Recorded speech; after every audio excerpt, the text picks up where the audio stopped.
E aí, putada, tudo beleza?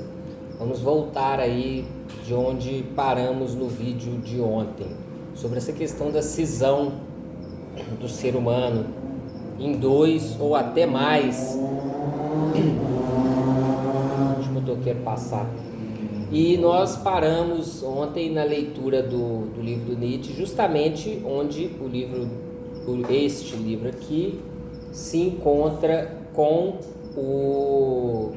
a filosofia na era trágica dos gregos, que é o ponto principal, né? Parei no ponto principal. Ontem foi um tipo de uma introdução.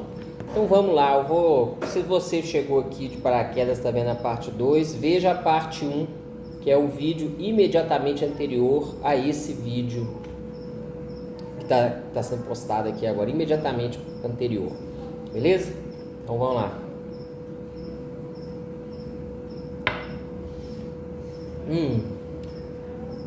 Deixa eu chegar mais para frente, que eu não sei se está saindo o som direito. Numa época que sofre dos excessos da instrução geral, em que situação monstruosa, artificial e, em todo caso, indigna de si mesma, se encontra a mais verídica de todas as ciências, essa divindade honesta e nua, a filosofia. E detalhe, inclusive estou aqui com este livro, o Ecce Homo do Nietzsche, porque tem que se saber o que Nietzsche está falando quando fala filosofia, tá? Porque o Nietzsche tem um conceito dele aí. Quem lê a filosofia na era trágica dos gregos, quem lê lá o Schopenhauer Educador e quem lê o Nietzsche em geral, vai saber que esse conceito de filosofia que ele está falando aqui não é Kant, não é Platão, beleza? Não é essas coisas não. Ele tem um conceito próprio aí, tá? Então vamos lá.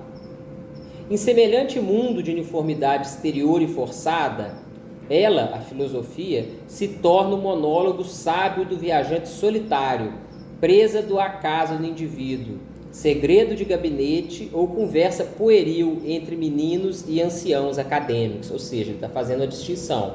A filosofia é uma coisa, mas a filosofia hoje, segundo ele está falando nos tempos modernos, e depois ele vai dizer, né, que a filosofia, como entende os professores, como entende praticamente todos os filósofos, 99,9999, é isso que ele está falando. A filosofia para o Nietzsche é outra coisa. Por que que é? Porque ele criou o próprio conceito dele de filosofia, beleza? Crie o seu aí, que eu estou criando o meu. E continuando, ninguém ousa realizar por si mesmo a lei da filosofia. Ninguém vive na filosofia com essa simples fidelidade viril que forçava um homem da antiguidade, onde quer que estivesse, o que quer que fizesse, a se comportar como estoico, a partir do momento em que tivesse jurado fidelidade a Estoar. Toda a filosofia moderna é política ou policial. Oh meu Deus, espera aí. Não atrapalhou não, é porque eu estou com um texto, que esse texto é ligeiramente diferente do texto que tem na filosofia na era trágica dos gregos. Então eu estou com a cadência do texto de lá, que é diferente. Vamos lá. Toda filosofia moderna é política ou policial. Está reduzida a uma aparência sábia pelos governos, pelas igrejas, pelos costumes e pelos desleixos dos homens. Nós nos agarramos a um suspiro de pesar e ao conhecimento do passado. Quem viu o vídeo anterior, a parte 1, está percebendo a diferença dos textos. Não é só questão de tradução, realmente tem uma diferença da redação. Creio eu que o Nietzsche escreveu primeiro aquele livro, não publicou, e reaproveitou esse trecho aqui e não é que esticou, mas desenvolveu ele melhor. A filosofia, nos limites da cultura histórica, está desprovida de direitos, se quiser ser mais que um saber, reservada para o ser íntimo, sem ação externa. Se, de uma forma geral, o homem moderno fosse somente corajoso e decidido, se não fosse ele próprio um ser interior cheio de inimizades e de antinomias, proscreveria, ou seja, mandava embora, destruía a filosofia, não se contentaria de cobrir pudicamente sua nudez. A bem da verdade, pensamos, escrevemos, imprimimos, falamos, ensinamos filosoficamente. Até ali, tudo é mais ou menos permitido, mas não ocorre de outra forma na ação, naquilo que chamamos vida real. Ali, uma única coisa é permitida e todo o resto é simplesmente impossível. Assim o que era a cultura histórica. Esses são ainda homens? Poder-se-ia perguntar então. Ou talvez simplesmente máquinas para pensar, para escrever, para falar. E detalhe, no vídeo 1 eu critiquei severamente essa edição desse livro e reafirmo. Livro mal feito, livro mentiroso, na minha opinião, tá? Porque diz que tem 2 tradutores, mas existem vários erros de concordância de gênero nos substantivos. Igual aqui está escrito assim, ó. Ali, única coisa é permitida. Sabe o que me leva a crer isso? Que esse texto foi traduzido com IA. E a IA do português para o alemão se confundiu em alguns artigos aí. Mas é o que eu penso, tá? Pode ser que eu esteja enganado. Vai fazer o quê? A edição que tem é essa, vamos ler isso aqui. Eu não leio alemão, né? Goethe, ou Goethe, eu não sei como é que fala o nome desse cara. É o Goethe lá, alemão, tá? Dizia um dia a respeito de Shakespeare: ninguém desprezou tanto o traje material como ele. Ele conhece muito bem o traje interior dos homens, e nisso todos se assemelham. Dizem que ele descreveu perfeitamente os romanos. Não é minha opinião. Todos os seus personagens encarnam verdadeiros ingleses. É verdade que são também homens, fundamentalmente homens, e a toga romana lhes cabe perfeitamente. Isso é a fala do Goethe a respeito do Shakespeare. Aí vem o Nietzsche. Ora, pergunto-me se seria possível apresentar nossos literatos, nossos homens do povo, outro erro, nós homens do povo, nossos funcionários, nossos políticos de hoje sob o traje romano. Não o creio, pois esses não são homens, mas manuais em carne e osso, e de algum modo abstrações concretas. Se por acaso tivessem caráter e uma originalidade própria, tudo isso é tão profundo que não há meio para trazê-lo à luz. E caso eles fossem realmente homens, seria somente para aqueles que sondam os corações. Ou seja, o que o Nietzsche quer dizer? Que o ser humano moderno, agora, ele não é nada externo. Ele tem uma vida única, comum. É a coisa do burguês neurótico. Só existe um jeito de viver a vida. Mesmo que ele tenha... eu gosto muito do estoicismo, eu gosto muito do cristianismo. Mas a pessoa não vive conforme aquilo que ele diz gostar ou aquilo que ele diz admirar. A pessoa diz admirar um grego, um romano, mas vive com ideais modernos. São contraditórios completamente. É isso que ele está querendo dizer. Só se sondasse a alma, o coração, aí você vê, não, realmente ele é. Porque na prática, no dia a dia, as pessoas não são. Existe uma cisão entre o que a pessoa, os valores que ela pensa ter, as ideias que ela pensa ter e a verdadeira atitude que ela tem perante a vida.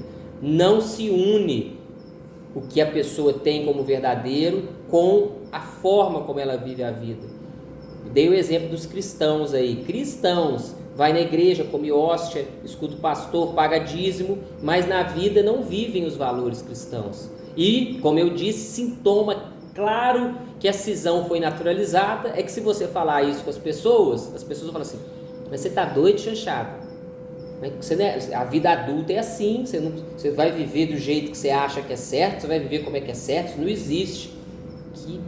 Enfim, né? Não vou fazer comentários, não, sigamos. A nossos olhos, eles são outra coisa, não homens, não deuses, não animais, mas organismos de formação histórica, produtos de educação, imagens e formas sem conteúdo demonstrável e, infelizmente, formas defeituosas e, além do mais, uniformes, porque todo mundo é igual hoje, né? Todo mundo é igual, pega um japonês, um islandês, um brasileiro, todo mundo igual. E é assim que é necessário compreender e considerar minha afirmação. A história não pode ser suportada senão pelas fortes personalidades. Para as personalidades fracas, acaba por apagá-las. E o Nietzsche está falando de história, mas isso não serve só para a história, isso serve para tudo. É o que eu falo, por exemplo, tem gente que não pode jogar videogame, porque vira mongol. Por quê? Personalidade fraca, qualquer coisa esmaga. Se o cara lê um livro, ele vira mongol, só existe livro no mundo. Se o cara vai fazer academia, vai malhar, só existe malhar no mundo. Se o cara vai jogar videogame, só existe videogame no mundo. Pessoas mongóis, pessoas que são esmagadas pelas coisas. O Nietzsche, até no Et Homo, ele faz uma análise dos principais livros dele, deste inclusive. E ele fala lá que quando ele diz da história, da cultura histórica, ele está falando do jeito moderno de ser. E vejam só, o ano é 2024 e estamos aqui, videogame encaixa futebol, musculação, igreja, livro. Isso se refere ao fato de que a história mistura o sentimento e a sensibilidade, sempre que estes não são suficientemente vigorosos para avaliar o passado segundo sua medida. Tomar um vinho, é vinho argentino, né? É um papá argentino, mesmo assim ele é maneiro. É bom esse vinho, bom. Vinho argentino no copo de requeijão. Pintado. Pintado, estilizado. Aqui, ó. Estilizado. E com camisa do PS4, ó. Tá vendo? Os caras jogam videogame e ficam mongol, mano. Compra até camisa. Mentira que eu não comprei, não. Eu ganhei. Eu não compro roupa, tá? Eu só ganho. Foi você que me deu? Foi. Muito obrigado. Olha lá, ó. PS4. Pena que a camisa encolheu, ou eu cresci, não sei, que a camisa fica pequenininha em mim. Mas vamos lá. Aquele que não ousa ter confiança em si e que, involuntariamente, para fixar seu sentimento, pede conselho à história, como devo sentir? Esse, por receio, acaba por se tornar um ator. Desempenha um papel na maior parte do tempo, vários papéis. E é por isso que os desempenha todos tão mal e com tanta banalidade. Não é à toa que a gente vive hoje o mundo da banalidade, porque as pessoas não são o que são. Elas interpretam papéis, elas emulam, elas não têm aquilo que vem de dentro, igual ele disse antes aqui, que nos tempos antigos, a pessoa, onde quer que estivesse, fizesse o que fizesse, agia e se portava como estoico. Se jurasse fidelidade a Estoar. Hoje ninguém jura fidelidade a nada, ninguém sabe nada, ninguém vive nada, porque ninguém é. As pessoas apenas interpretam papéis. E o papel não é só profissionalmente, não, é na vida mesmo. Como eu disse no vídeo passado, muitas pessoas sequer conseguem perceber que são só máscara. Elas não sequer conseguem perceber que tem uma carne viva por trás. Algumas percebem essa cisão, algumas vivem essa cisão de uma maneira radical, tipo os esquizofrênicos, os psicóticos, a ponto de perder até a distinção do que é e não é, mas a maioria vive com a máscarazinha ali, atuando. Usa um entorpecente, né? Seja ele qual for. Tem essa questão dos entorpecentes também, que diz de passagem, não é tema desse vídeo, mas lógico que tem, e já foi tema de vídeo aí, que eu nem lembro o nome do vídeo, mas já falamos sobre isso. Ah, o L chavoso. O L chavoso. L de Lula? Faz o L, faz o L. O cara que perguntou se é do Elon. Do Elon, faz o Elon. Faz o Elon. L de Lula. Marrom? Aos poucos desaparece toda a congruência entre o homem e seu domínio histórico. Vemos pequenos seres cheios de suficiência culpar os romanos como se fossem seus semelhantes. Remexem nos resíduos dos poetas romanos como se tivessem diante deles cadáveres prontos para serem dissecados, como se tratasse de seres vis, como talvez eles próprios o são. Não vou não. Admitamos que um deles se ocupe de Demócrito. Sempre tem vontade de perguntar, por quê? Por que Demócrito? Sempre tem vontade de perguntar, por que não Heráclito? Ou Philon? Ou Bacon? Ou Descartes? Bacon, tem muito bacon aqui. Descartes, eu não sei falar francês. E assim por diante. E ainda, por que precisamente um filósofo? Por que não um poeta, um orador? E finalmente, por que, pois, um grego? Por que não um inglês, um turco? O passado não é bastante vasto para que possam encontrar nele algo que não nos faça parecer ridiculamente um qualquer. Mas Deve-se repetir, essa é uma geração de eunucos. De fato, para o eunuco, uma mulher é semelhante à outra. Uma mulher não passa de uma mulher. A mulher em si, a eterna, inacessível. Ai, Red Pill, olha pra você ver, nem ia falar disso. Mas já nessa época o Nietzsche falando do Red Pill, você é um eunuco. Para um eunuco, toda mulher é igual. Igual ele está falando aqui, toda mulher é semelhante. Toda mulher é a mulher em si, a eterna, inacessível, né, eunuco? A partir de então, é indiferente saber o que vocês fazem, contanto que a história seja conservada bem objetivamente. Isto é, por aqueles que nunca são capazes de eles próprios fazerem história. Esse é o ponto. Tem quem faça a história e tem quem rememore, quem brinque, quem busque a história. Estávamos aqui conversando outro dia, bem de leve, mas é uma coisa que eu com a turma de amigos de infância, quando a gente ainda era criança, chegamos a essa conclusão. Quando a gente era mais criança, a gente saía, brincava, saía de noite, fazia as coisas. Aí começou naquele período de ficar com as meninas, e acontecia várias coisas, fazia isso, fazia aquilo. De repente, um belo dia, a gente se pega sentado lembrando do que aconteceu. E quando você começa a lembrar do que aconteceu, e os encontros viram lembrar do que aconteceu, é porque já acabou. Acabou. Tanto é que é o início do fim da turma. Depois, quando começa essa rememoração, um vai para lá, o outro vai para cá e aquela história acaba. A gente só tem tempo de rememorar a história, de ficar lembrando quando a gente não está fazendo história, infelizmente. Acontece isso na nossa vida pessoal e na vida humana não é diferente. Enfim, continuemos. E como o eterno feminino nunca os atrai, está mal traduzido demais, eu vou tentar melhorar isso aqui. E como o eterno feminino nunca atrai aos eunucos, vocês rebaixam o eterno feminino até vocês. Uma vez que vocês mesmos são neutros e consideram a história igualmente como algo de neutro.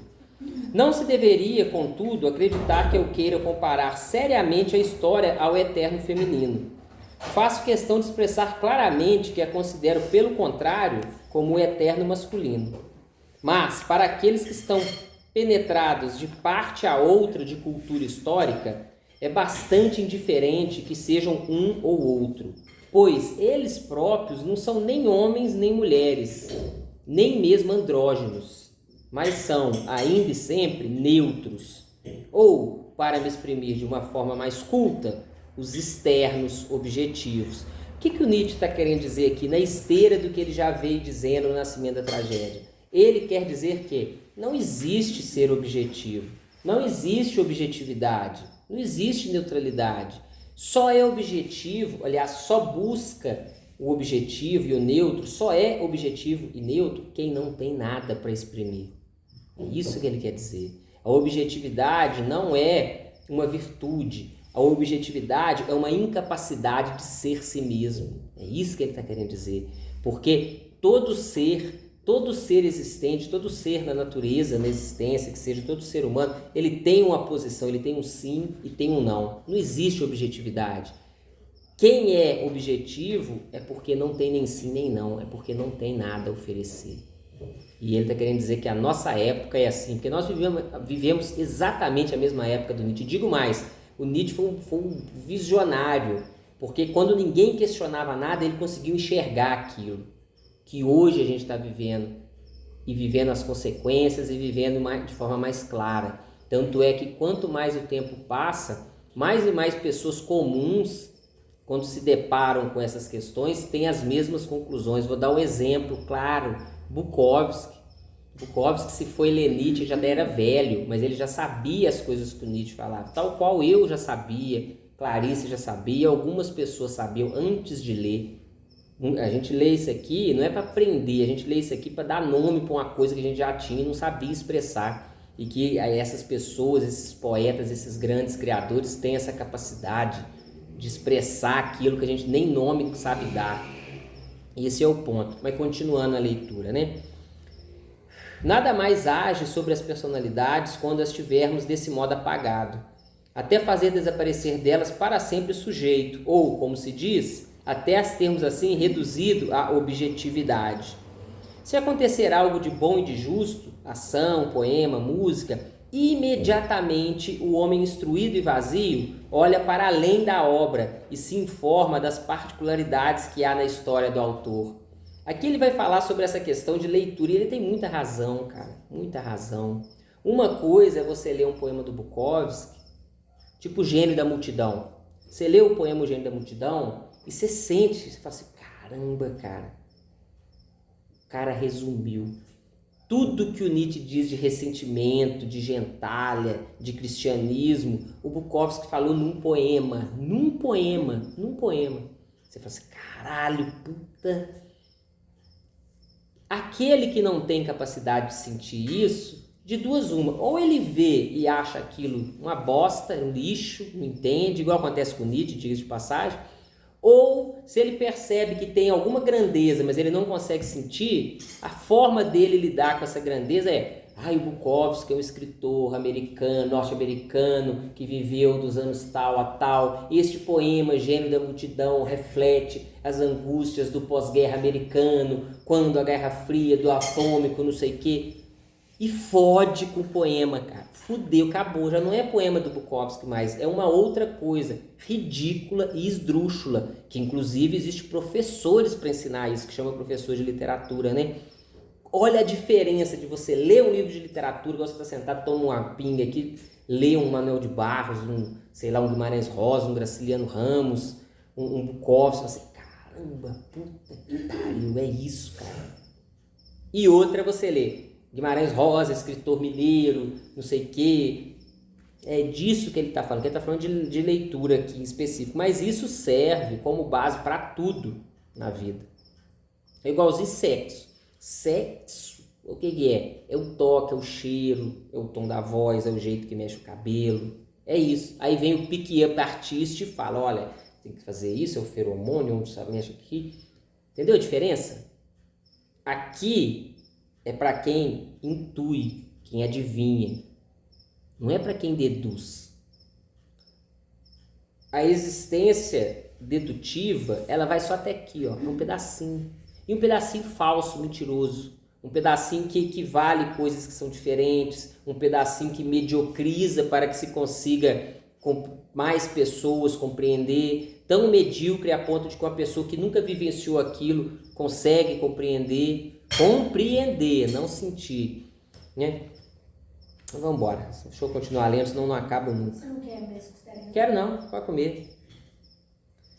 Se este já tiver produzido muitas coisas, deverá permitir que se interprete a marcha de sua evolução anterior e a marcha provável de sua evolução futura. Olha os críticos literários aí. Para estabelecer comparações, será colocado ao lado de outras pessoas. Será examinada a escolha de seu tema e a forma como o tratou. E depois de ter decomposto tudo isso, após tê-lo ruminado e censurado, pretende-se refazer disso um todo. E detalhe, detalhinho, detalhado.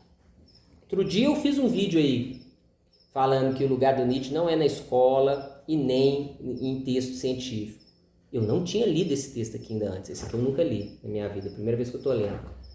E o Nietzsche está falando, está criticando que os modernos fazem justamente o que a academia faz com ele, que é, pega o Nietzsche, compara com o Kierkegaard, põe ele no período pós-contemporâneo e não sei o que, e parará.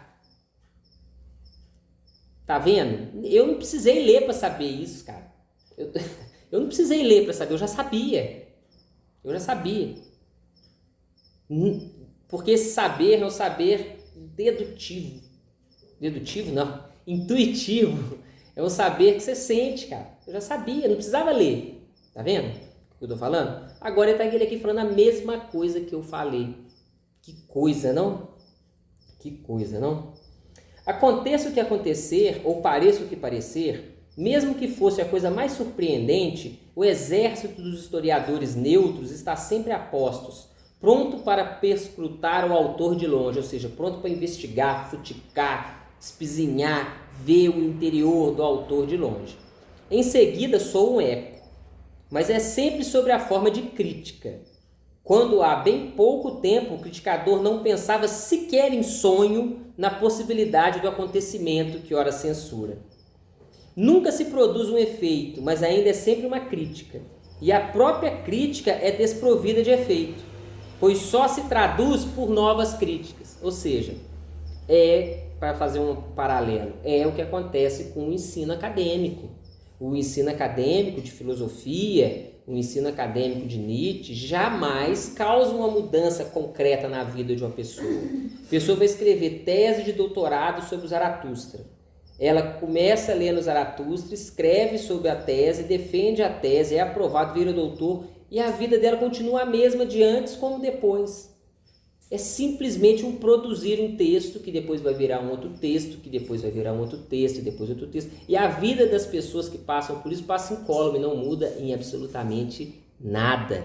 É uma coisa que me deixava bastante chocado na época da faculdade, porque eu ainda era um idiota, ainda acreditava nas coisas, de ver e falar assim, gente do céu, como é que pode? Um cara desse aí, por exemplo, né? Um cara desse aí estudando Ortega y Gasset, estudando Kant. O cara começa a estudar Kant, termina e continua a mesma pessoa, a mesma coisa. A mesmíssima coisa.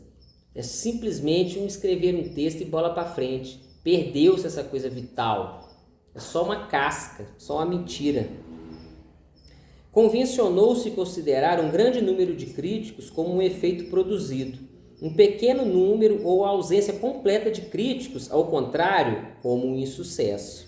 No fundo, que haja semelhante efeito ou não, tudo permanece do mesmo jeito. Simplesmente todos se entregam durante certo tempo à nova conversa fiada. Depois, há uma conversa mais nova ainda. E no intervalo, fazem o que todos sempre fizeram. É o que eu falei, né? A cultura histórica de nossos críticos não permite em absoluto que haja um efeito no sentido próprio, ou seja, uma influência sobre a vida e a ação. Sobre a escrita mais negra, esses críticos aplicam logo seu mata-borrão, rabiscam o desenho mais belo com grossos traços de pincel e querem fazer passar esses traços por correções. A partir de então, tudo acabou. Sua caneta crítica nunca deixa de escorrer, pois perderam todo o poder sobre ela. E melhor, é ela que os dirige, em vez de obedecer à mão deles. É precisamente naquilo que suas efusões críticas têm de desmedido, em sua incapacidade de se dominar, naquilo que os romanos chamam impotência, que se revela a fraqueza da personalidade moderna. Esse é o fim do capítulo aí da utilidade e do inconveniente da história para a vida. E o que ficou, acho que claro aqui, é que o Nietzsche, ele tem uma coerência muito grande nas obras dele. E as pessoas que leem superficialmente, que passam pelos livros dele, identificam várias contradições. Contradições essas que são aparentes. Se você conhecer e você entender e sentir o que é que ele quer dizer com essas coisas, o que é que ele está dizendo. Esse texto aqui que está falando sobre a cultura histórica da época, que nada mais é do que uma puta crítica, um puta desgosto, puta vomitar de rancor que ele teve por conta da filologia e da recepção que os livros dele vinham tendo aí, né? Principalmente o Nascimento da Tragédia, frente ao universo filológico, que despertou diversas polêmicas, e ele foi simplesmente execrado depois que ele publicou O Nascimento da Tragédia. Ele está criticando essa cultura que o julgou por ostracismo. Aliás, ele está criticando, ele está explicando por que ele foi julgado ao ostracismo. Então, se você bate o olho aqui, você pensa, puta, ele está criticando o conhecimento histórico, mas depois no Humano Demasiado Humano ele fala isso, ele fala aquilo. A verdade é que o discurso que ele faz, a ideia dele é sempre a mesma, que ele pega de determinados pontos diferentes. E esse texto que está tratando disso tudo, você veja aí, que nada mais está tratando que a cisão do ser humano. O que ele está querendo dizer? Existe dois seres humanos em um só. O que diz as coisas e pensa as coisas e sente as coisas e o que age. E há uma distância entre um e outro. A ação é de um jeito e o que está por dentro é outro. É o que, volto a dizer, o conceito clássico, claro, do neurótico, do Reich, né? Para quem conhece aí eu ia falar filosofia, não, né? As ideias, para quem conhece os livros do Reich aí sabe disso. E não sei porquê, me deu na tampa de ler um pedaço do Ecce Homo, que eu não sei que relação que tem, mas eu vou ler para vocês. Ecce Homo, dessa tradução do Paulo César de Souza, que quando a gente pega traduções outras, tipo desse livro, tipo a dos 5 prefácios para 5 livros não escritos, apesar que os 5 prefácios para 5 livros não escritos é uma boa tradução, uma tradução boa, feita por um cara que entende de Nietzsche, o cara faz as referências ali, boa tradução, mas não se compara com a desse cara não, viu? Puta que pariu, esse aqui é... Não, essa daqui é uma bosta, essa aqui é ruim. Aliás, você esqueceu um livrinho do Nietzsche. Eu não esqueci não, eu deixei aqui para eu gravar, tá aqui na minha mão, é o Ecce Homo.